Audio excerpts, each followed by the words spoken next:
Hi friends, sorry બોલો પહેલા sorry friends, કેમ કે અમે હમણાંથી કોઈ બ્લોગ્સ નહોતા લાવતા, તો હવે અમે ટ્રાય કરશું કે અમે રેગ્યુલરલી બ્લોગ્સ અપલોડ કરી શકીએ અને બ્લોગ્સ બનાવશું. હે ને શ્રાવ? હાય કરો બધાને પહેલા. હાય ફ્રેન્ડ્સ, તો ચાલો જો આજે હું અને શ્રાવ્યા ઘરે અમારા બંને માટે ડિનર બનાવવાનું છે. શ્રાવ્યાના પપ્પા બહાર ગયા છે તો અમે વિચાર્યું આલુ પરોઠા બનાવીએ. તો અમે આલુ પરોઠા બનાવશે. હે ને શ્રાવ? બટેટા બાફવા મૂકી દીધા છે અને લોટ બાંધી દીધો. હે ને શ્રાવ? અમારો બ્લોગ જોતા રહેજો કન્ટિન્યુ. કે હાય ફ્રેન્ડ્સ, તો આલુ પરોઠામાં નાખવા માટેનું થોડી ચટણી ઘરે બનાવશું. તો મરચાં અને એવું બધું ફ્રીજમાંથી આપણે કાઢી લઈએ અને એમને મિક્સરમાં ક્રશ કરી લઈએ. શ્રાવ્યા જો ચીઝ ક્યુબ લીધી છે. ખાવી છે શ્રાવ્યા? આખી કોરી કે ચીઝ ક્યુબ ખાશે હવે. જોજો આલે એક જ હોય બેટા, એક કાલ આપો. જો આપો. ચલો શ્રાવ્યાને ચીઝ ક્યુબ આ જો અહીંયા લે. બે ચીઝ ક્યુબ લીધી છે, એમાંથી એક અત્યારે આપીશ ને હવે એક તો પછી આપીશ. હવે આપણે ચટણી બનાવી લઈએ મિક્સરમાં પીસીને, મરચાની, આદુ, લીંબુ, ખાંડ બધું નાખીને. તો ચલો ફ્રેન્ડ્સ, હવે આપણે ચટણી બનાવી લઈએ અને બટેટા બફાઈ ગયા છે તો ફોલી બી લઈએ અને જોડજો.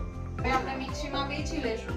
હવે આમાં મરચાં, આદુ, કોથમીર, લીંબુ અને ખાંડ એટલું નાખ્યું છે ચટણી બનાવવા માટે, કેમ કે બટેટા બાફા છે એટલે બીજું મસાલા ઓછા નાખશું. અમે ગ્રીન મસાલાથી ચટણી બનાવશું. તો હવે અમે આને ક્રશ કરી લઈએ.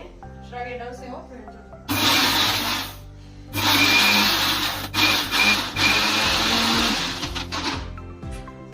મારે અને શ્રાવ્ય બંને માટે બનાવું છું એટલે અમે થોડી જ ચટણી બનાવી છે. બધું થોડું થોડું કર્યું છે. લોટ બાંધી દીધો. હવે આપણે બટેટા ફોલવાના. હે ને શ્રાવ? હવે અમે બટેટા ફોલશું ફ્રેન્ડ્સ. તો અમારા બ્લોગ કન્ટિન્યુ જોતા રહેજો. Thank you friends. અને અમારી ચેનલને સબસ્ક્રાઇબ કરવાની બાકી હોય તો સબસ્ક્રાઇબ કરી દેજો. હે ને?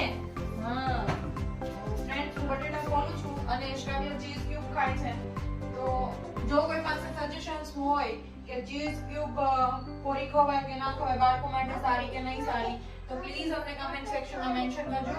કેમ કે અમે તો ચીઝ ક્યુબ એ માંગે છે તો દઈએ છીએ, પણ એની કોઈ સાઈડ ઇફેક્ટ્સ ના હોય તો પ્લીઝ કોઈને જો ખબર હોય તો સજેસ્ટ કરજો કે એ બાળકોને અપાય કે ના અપાય. કેમ કે એને બહુ જ ભાવે છે ચીઝ, એટલા માટે અમે એને આપીએ છીએ. જો એને હું બટેટા ખોલું છું ને એને એનું શરૂ કરી દીધું ખાવાનું. A few moments later. ચલો હવે આપણે માવો બનાવી દઈએ. આપણે ચટણી રેડી છે, નાખવાની છે ખાલી અને ટેસ્ટ કરવાનું છે કે બધું ઘટતું હોય તો એડ કરવાનું છે. બાકી બીજું કંઈ આપણે એડ કરવાનું નથી. હવે લોટ એકવાર ભૂમી દઈ, ત્યારનો બાંધેલો હતો એટલે ભૂમાઈ ગયો છે મસ્તીનો. અને હવે અમે શરૂ કરશું આલુ પરોઠા. અને જો ફ્રેન્ડ્સ, હું તમને બતાવું, અહીંયા શ્રાવ્યએ જો ગંદુ કર્યું છે. થોડા આલુ ખાઈ લીધા અને પછી નતા ખાવા એટલે એને રમવાનું શરૂ કરી દીધું એની જોડે. પણ કઈ વાંધો, એ બી થોડુંક રમે ને એવાને. હું તો બગાડતું હોય ને તો બગાડવા દઉં છું, કઈ બોલતી નથી. પછી આપણે સાફ કરી લેવાનું ફ્રી થઈએ ત્યારે. ચલો હવે અમે બનાવશું આલુ પરોઠા. કોને ખાવા આલુ પરોઠા? શ્રાવને ખાવા? હે શ્રાવને આલુ પરોઠા ખાવાના છે?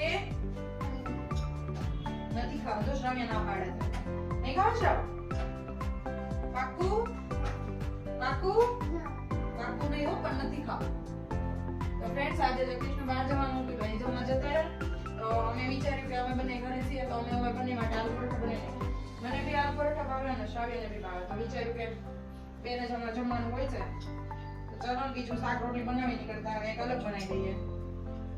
અમે હમણાંથી કઈ અલગ બનાવ્યું નથી અને કેટલા ટાઈમથી બ્લોગ બી નહોતો બનાવ્યો તો વિચાર્યું કે ચાલો શ્રાવ્ય પરાઠા બનાવતા જશું અને ફ્રેન્ડ્સ જોડે બી થોડી વાત થઈ જાય અને અમે મેક શ્યોર કરશું કે ટાઈમ ટુ ટાઈમ બ્લોગ લાવતા રહીએ. ફ્રેન્ડ્સ, જો તમે સારું લાગે તો અમારી ચેનલને સબસ્ક્રાઇબ કરી દેજો અને પ્લીઝ ફ્રેન્ડ, વિડીયો જો સારો લાગે તો અમને લાઈક કરવાનું ના ભૂલતા. વિડીયોને લાઈક કરજો વધારે વધારે. સો ફ્રેન્ડ્સ, હું ચેનલ પર ખોલી દઉં તો હું એક્ઝોસ્ટ ફેન ફોન કરી દઉં ને એટલે એમાં પછી આમ બધું ઘરમાંના મતલબ આવે ધુમાડો. ચલો આપણે તવો મસ્ત થઈ ગયો છે.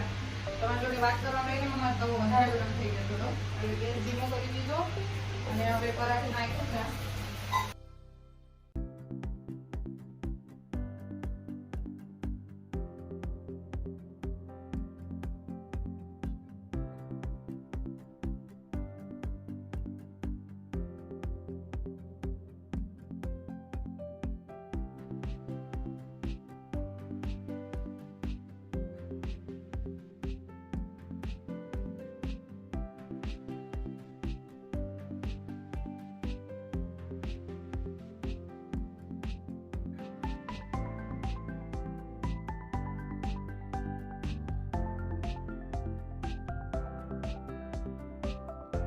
અમારો વિડીયો ગમ્યો હોય તો અમારી ચેનલને સબસ્ક્રાઇબ કરી દેજો અને અમારા વિડીયોને લાઈક કરી દેજો.